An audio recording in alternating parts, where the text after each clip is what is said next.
Velcro, back again doing another tactical perspective toy review, this time on G.I. Joe Classified number 131, Storm Shadow. He showed up at my GameStop over the weekend. I didn't get the call, I just happened to pop by and look behind the rack, and there he was waiting for me. So I was pretty happy. I've been waiting a long, well, I wouldn't say a long time for this one. I've been waiting anticipating this one. I really did want to get this one into the collection. I do love Storm Shadow, but I loved Storm Shadow V2 even more, and the feedback on this one early was a disappointment for that render of their idea of what the classified line needed to do for a V2 variation on Storm Shadow.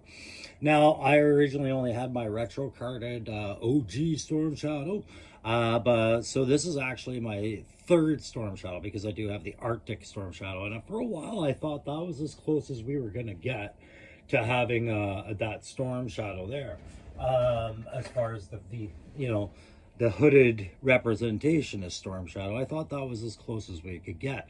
And the feedback, really, from what I heard, is people preferred this style hood for Storm Shadow vice the one that we're getting here. But I personally liked both. It wasn't a good V2 tribute for Classified as much as it was a good new Storm Shadow look based on the V2 design. The V2, I think, still needs to come out as a retro card to this line for that itch to have been scratched for everybody. You see, I got a new set background I'm working on, just things that I do to these boxes, because I don't like building up a big pile of cardboard where I like some of the imagery, but I don't need all the packaging. So these are the things I decide to do with it. You'll see more of those as time goes on. I love the side box art. That also will go on the wall, and I'll clip what I need to clip out of this and get rid of the box. The new box packaging, I find, has a real lack of art to it, but it gets across the messages. Two things they want you to notice. They want you to notice the new hood design, and they want you to notice the Origakashi tattoo. Also notice he does not have his Cobra logo, because this is after Storm Shadow has transitioned back to G.I. Joe. He found out what he needed to find out back in his Cobra days. And then he went to try and be a recluse, but he'll work for Joe if Snake Eyes asks him, things like that, right?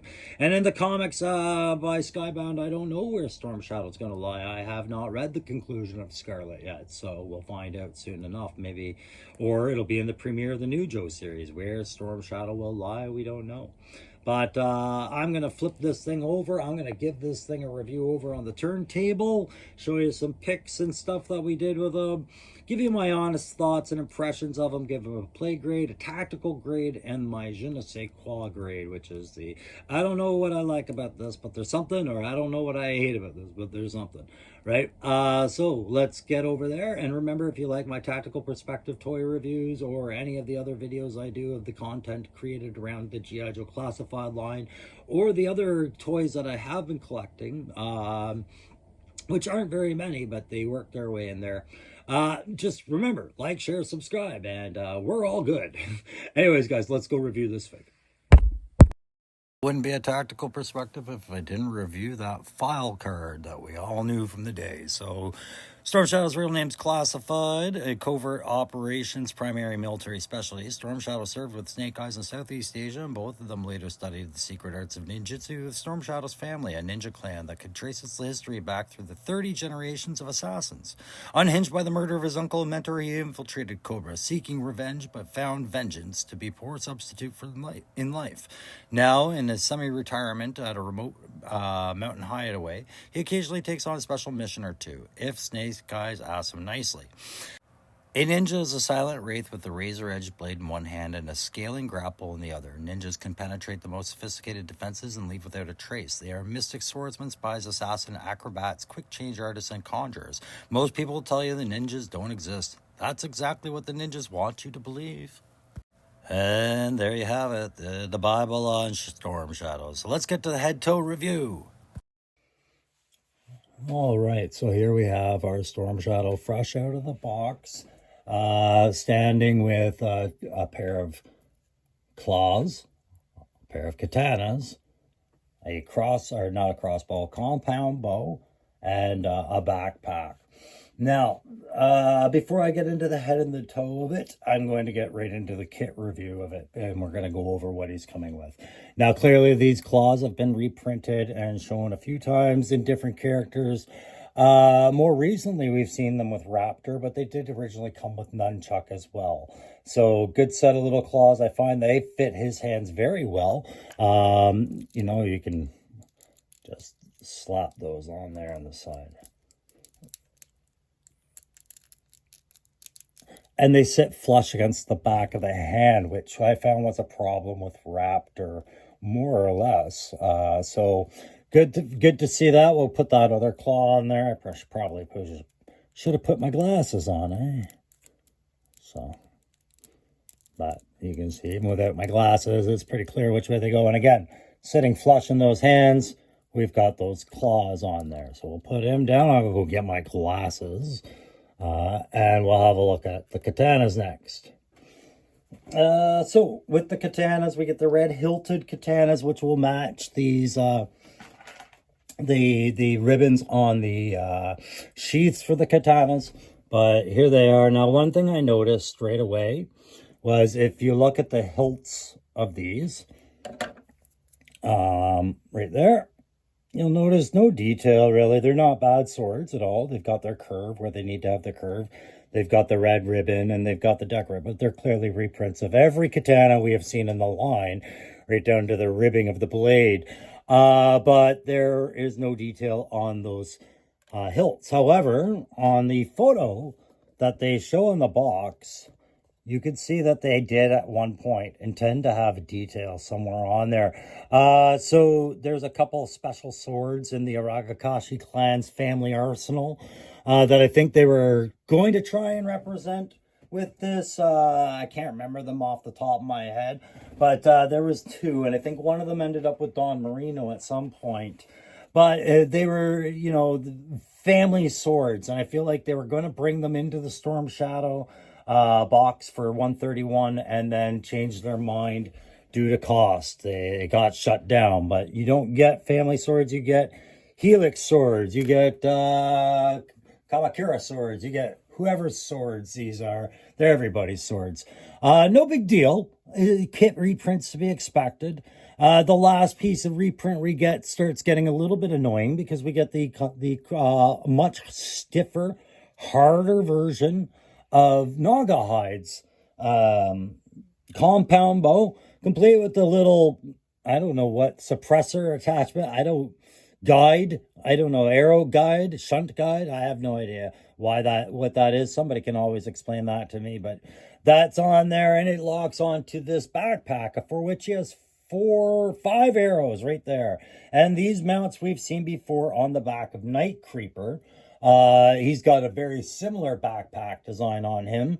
And so with this one, these lugs mount to the underside of that suppressor, or whatever we're calling that thing right there. So, or sorry, I've got to flip it. There we go.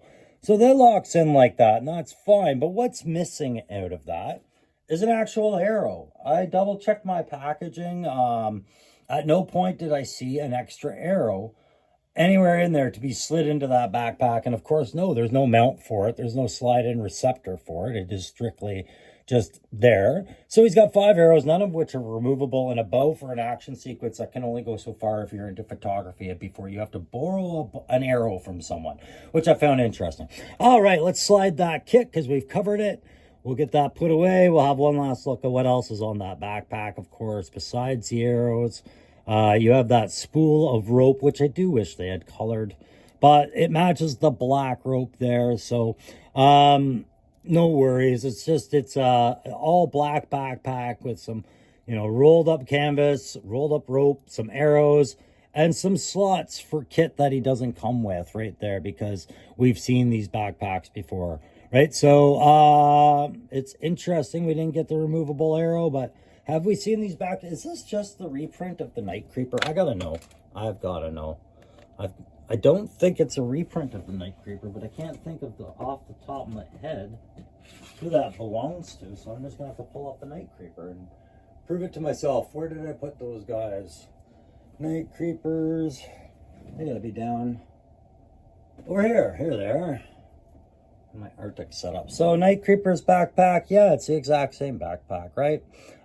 So Night Creeper came with an extra bolt, and the bolt, was housed and kept in his bow, his crossbow. So we never had to worry about it sliding in somewhere on the kit. But on Storm Shadow, it becomes a point of annoyance for me. It's not like I like the bows or I like the arrows. It's just not knowing the why. Why, Hasbro, why? Anyways, let's go over that head to toe and have a look as we fiddle and pose. Now, I'll take the backpack off and I'll take the claws off. We'll leave the swords where they are. That's fine, no worries.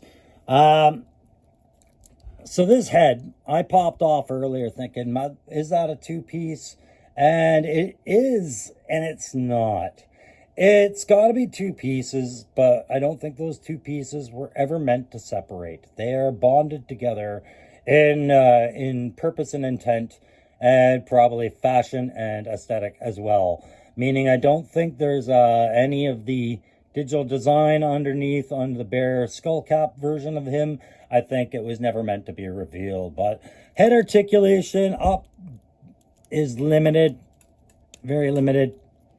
Down, also pretty limited. So down, up, limited.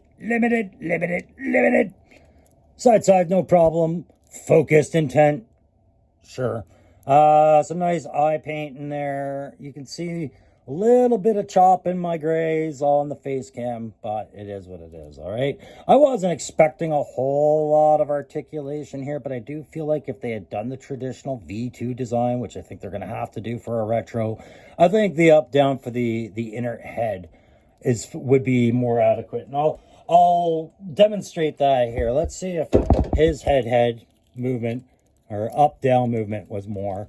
And it is more within the confines of that mask, right? Of that, cowl. So I think, yeah, retro, we should be seeing one of those.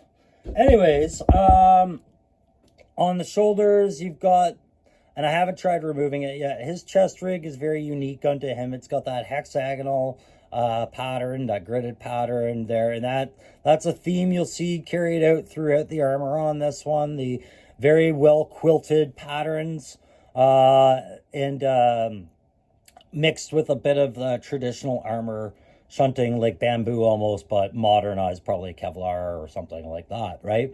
But I do like that quilted pattern. It's a very grayish, light gray white offset with the black, and then across that you can get the black straps. These little red tassels are a nice add. I don't know what they bring to the table as far as his cultural ties, but I like it. It reminds you to break up the black and white and the grays, which I think they've done a phenomenal job doing so far.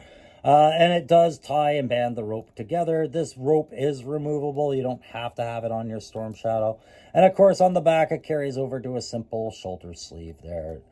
All the buckles are there in explanation. This helps us understand how he's carrying that backpack with the extra arrows and things like that. And even though there's not a removable one. The shoulders and butterfly, I'll give you a quick demo there. Just no real change to what we've come to expect from the Classify line. We've got some good back pull there. You can do the diving poses and whatnot that we saw in Hasbro when they were marketing this figure at its early stages, right? No problems there. There are interchangeable hands. We'll go over, follow the sleeves down. You know, he's got a short sleeve roll up, no protection to those wrists, and he's got so he can show his tattoo, his lineage there. So we got those, and they resisted the idea of doing similar gauntlets to the design of the boots, but I wouldn't maybe, if you've already changed them from the V2 to this new modernized version, I maybe would have thrown in some of the removable gauntlets.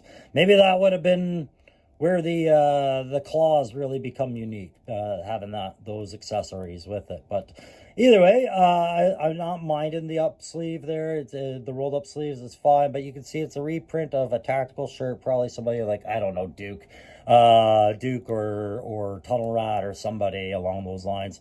Not really caring because of, I just pointed out because it's got the old hinge waist system that goes for it, which I always found pretty good for the back tilt and forward tilt when there was no second layer on. A little bit better than the ball and pin joint that they use with a lot of the newer stuff. Moving down, you've got this belt of pouches there. I like it. I like it. I like how it sits high as opposed to low, and how it brings about the other mounting points for, like, loincloth, whatever, but more of that armor. We got some throwing knives along that belt. I wish they'd brought up a little bit of paint to point those out a little bit more. That I think would have been an acceptable silver because he's not very shadowy stealth as it is right now. So the silver wouldn't really, change anything for him, or just a little bit of color. And then we've got the dual katana blades mounted in their scabbards on the side there. And I'm sure there's a lot of opinions about the dual swords, one side mounting and everything. But just remember, these are G.I. Joe fictitious ninjas or real ninjas. I don't care which side of the debate you're on. I'm just going to focus on the things I like about the character because I really don't know ninja lore well enough or martial arts well enough to speak to the katanas. Following those legs down, I'm pretty sure these are reprinted legs, but we got a little bit more spotty paint fade along that camouflage. I can accept it, but I wish it wasn't there. No problems with the knee joint bend. Again, we've got no really bulky secondary layers to interfere. So you can get your posing in. Everything's working good. I am a big fan of the boots that he comes with here. I feel like those are probably some of the best ninja boots we've seen. And again, look up my resume. Tell me when you see ninja on there. But I do like kind of the modernized feel to a very traditional, like I said, it reminds me of the old bamboo wood armor, right? So overall, I think the buck is fine. Is it a good V2 buck, though? Let's have that discussion. And to me, the answer to that question is really no, not particularly. The first thing I noticed when I got mine was the baggy sleeves. I remembered the baggy sleeves off the package of the original. I looked it up and I was like, yeah, they are so absent here, and that would have been a new set of arms completely for Storm Shadow if Hasbro were to even try and do those. And the compound bow is different from the original, like, yeah, you had claws and whatnot, but all the ads for this make this for a new character. And the cowl was kind of the final deciding factor. Not being able to take it off, replace it, not providing the difference. It's just not the same guy. So, no, I don't think they did a good job reflecting the V2 Storm Shadow that we all want. I think that has to go to retro. But I do think they did a great job making a ninja overall. That's it. And ninjas and guns. I mean, that's the yin and yang of G.I. Joe. You needed the guns and the vehicles to tell the story of the war, but you needed your close combat experts to fight the fights up close. And when it came to Storm Shadow, you always knew he was going to win. So ninjas just had to exist in this lore. Which is why the classified line and Hasbro have to make efforts at ninja characters, ninja stylized characters, ninja themed characters, all sorts of that reminiscent stuff that we had as kids. It all worked for a very specific reason. And it's just a drop in the bucket. We always compare the bucks, which was more posable, which was more fun to use, who had the better kit. And when you get the gummy kit, it's disappointing. So at least Storm Shadow came with a more solid kit, not the same gummy bow that Naugahyde had. But, it's a ninja kit, and you can always just borrow others if you don't like the way your ninja's loaded. But the whole ninja debate's tiresome for me. In the end, you get good action figures with ninjas, a lot of creativity, a lot of value and worth. And I do think that this Storm Shadow, while it's not a great V2, it's a pretty solid ninja style figure. I almost forgot to bring up the hands. Yep, you got your choppy hands and your punchy hands included with this. And as you saw in a couple of the photos, those choppy hands really do help with the ninja claws. They fit it just as well. It's a good little set there. Okay, so that's it. We've included the hands now. Good job, Crow. Time to finish it up and bring it home. We're going to get that grading in here now. So on attack grade, listen. I have no idea if he is loaded out as per the ninja SOPs here, standard operating procedures. So I have to just go with my gut on this. I think with the amount of pouches, the ropes, and a close quarters, mid quarters, and long range weapon, I think his tack loadout is fine. I'm going to give him just a solid 4 with it. And nothing grander. There was nothing surprising about it, and he looks fine. But I took 1 away for just not being covered up because his camouflage is for the winter regions, and his bare hands are going to be a liability. I can buy an insulated suit, but I can't buy bare arms and bare hands. And it's because this is a tribute to V2 character, which is where it's going to get into the je ne sais quoi factor. On a play grade, I think they've given you enough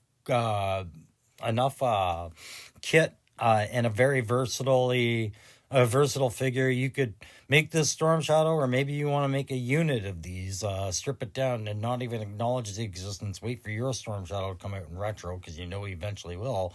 I think you got a lot to play with here. The reuses are there. I think some of the reuses, such as the claws, actually work a lot better with Storm Shadow than they did with other characters that they've been included with, while in others just weren't the right call. And I feel like that backpack and the bow were a cop-out on this one as far as the play value. So for play value, I'm going to give it a 3.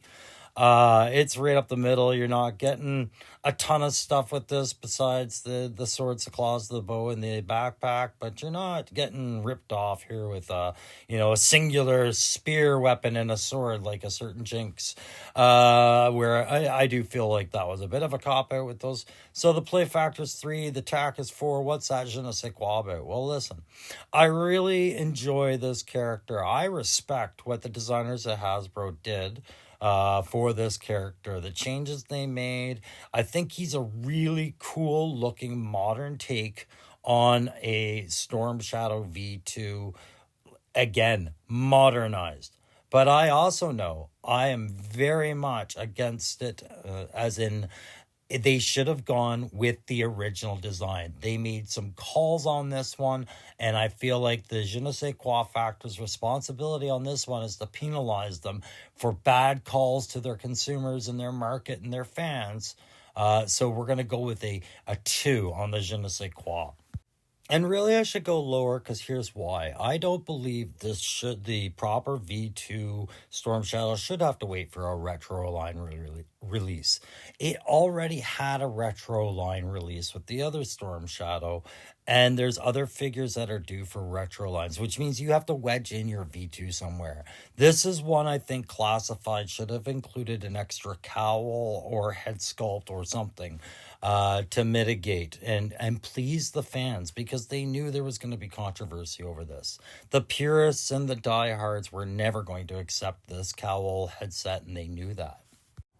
So we've come to a point now in classified collecting where I feel like the retro line is being weaponized against us to excuse other attempts at characters that they know may or may not go over well with the criticism side of things. Again, I really enjoy this character, but I do not feel it's a good V2 Storm Shadow. I mean, it's like C-3PO's red arm in a crappy Star Wars movie. What's the story with the red backpack? Anywho, that's going to do it for this tactical perspective. You've had your tack grade, your play grade, your je ne sais quoi, and now you're getting your goodbye. Thanks very much for watching today. Thank you for anyone who liked, shared, or subscribed, or left a comment. And thanks again for your time, guys. It's much appreciated. We'll see you on the very next tactical perspective.